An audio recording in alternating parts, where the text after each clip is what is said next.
بسم اللہ الرحمن الرحیم قل هو اللہ احد اللہ الصمد لم یلد ولم یولد ولم یکن له کفوا احد۔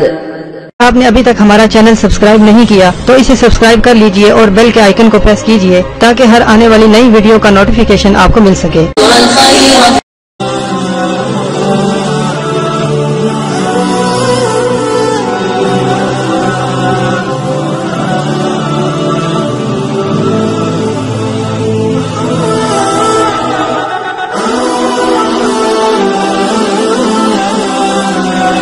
اعوذ باللہ من الشیطان الرجیم، بسم اللہ الرحمن الرحیم۔ میرے پیارے بہنوں اور بھائیوں، امید کرتی ہوں کہ آپ سب خیریت سے ہوں گے۔ دعا گو ہوں کہ اللہ پاک آپ کی تمام پریشانی ختم کر دے اور آپ کو سدا سلامت رکھے اور عملیات کی دنیا میں آپ کو کامیابی اور کامرانی عطا فرمائے۔ آج جن حضرت کا ذکر میں آپ کے ساتھ کرنے جا رہی ہوں، حضرت لوط علیہ السلام کے بارے میں آپ کو بتاؤں گی۔ حضرت لوط علیہ السلام کی اہلیہ کا نام وائلہ تھا۔ حضرت آپ کی اہلیہ آپ پر ایمان نہیں لائی تھی، والا آپ کے پر ایمان نہیں لائی تھی۔ حضرت لوط علیہ السلام کا حضرت ابراہیم علیہ السلام سے کیا رشتہ تھا؟ حضرت لوط علیہ السلام حضرت ابراہیم علیہ السلام کے بھتیجے تھے۔ قوم لوط پر کیا عذاب آیا تھا؟ ان پر پتھر برسائے گئے تھے۔ حضرت لوط علیہ السلام کی قوم کس برائی میں مبتلا تھی؟ قوم لوط کی اخلاقی پستگی کی کوئی بھی انتہا نہ تھی۔ وہ لوگوں عورتوں کو نہ چھوڑتے، مردوں سے شہوت پوری کرتے تھے، وہ لڑکوں سے بڑی مجلس میں بدفعلی کرتے تھے، اور لوط علیہ السلام کی بات سننا انہیں کسی قیمت پر گوارا نہیں تھا، اس لیے ان کے اوپر پتھروں کا عذاب اللہ پاک نے برسایا۔ اللہ پاک کے قہر سے ایسی قومیں کبھی نہ بچ پائیں اور غارت ہو گئی۔ حضرت لوط علیہ السلام کی سیرت و کردار سے متعلق قرآن پاک میں حضرت اسحاق علیہ السلام کا جو قرآن پاک میں ذکر آیا تھا اور بتایا گیا تھا کہ قرآن مجید میں ارشاد ہے، اور ہم نے لوط کو حکمت اور علم بخشا اور اس بستی سے نکالا جہاں کے لوگ گندے فعل کرتے تھے۔ بلا شبہ وہ لوگ بڑے کردار اور بد کردار کے مالک تھے، اور ہم نے لوط کو اپنی رحمت میں داخل کیا۔ کچھ شک نہیں کہ وہ صالح یعنی کہ صالحین گروہ میں سے تھے۔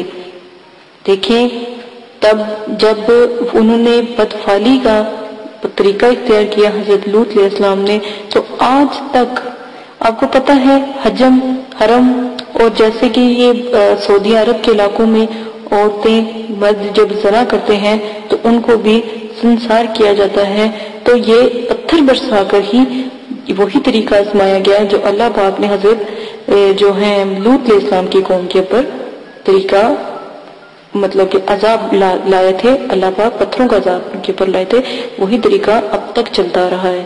حضرت لوط علیہ السلام نے بارہا اپنی قوم سے مخاطب ہو کر کیا فرمایا تھا؟ آپ نے فرمایا، کیا تم ایسے بے حیا ہو گئے ہو کہ وہ فحش کام کرتے ہو جو تم نے یا تم سے پہلے دنیا میں کسی نے نہیں کیا؟ تم عورتوں کو چھوڑ کر اپنی خواہشیں مردوں سے پوری کرتے ہو۔ حقیقت یہ ہے کہ تم بالکل ہی حد سے گزرنے والے اور ظالم قوم ہو۔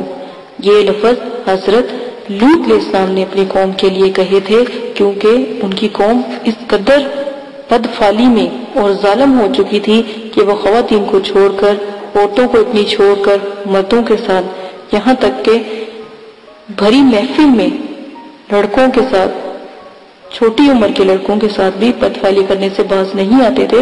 تو اللہ پاک نے پتھروں کی بارش کر کے پوری قوم کو غارت کر دیا تھا۔ اسی کے ساتھ، اسی معلومات کے ساتھ اجازت چاہتی ہوں۔ اپنا بہت زیادہ خیال رکھیے گا، دعا میں بس یاد رکھیے گا، میں آپ کے لیے بہت دعائیں کرتی ہوں۔ جتنے بھی میرے سبسکرائبر ہیں وہ مجھے اچھا سمجھے یا نہ سمجھے، لیکن میری دعا میرے سبسکرائبر کے ساتھ ہے۔ جتنے میرے بہن بھائی مجھے کمنٹس کرتے ہیں، جو مجھے میری ویڈیوز کو لائک کرتے ہیں یا ویڈیوز کو دیکھتے ہیں، ان کو میرا علم پسند آتا ہے، تو میں ان کے لیے دعا کرتی ہوں کہ وہ سدا سلامت رہیں۔ اللہ پاک ان کا ایمان پر خاتمہ فرمائے، اللہ پاک ان کو کبھی کسی دکھ تکلیف میں کبھی بھی نہ لائے۔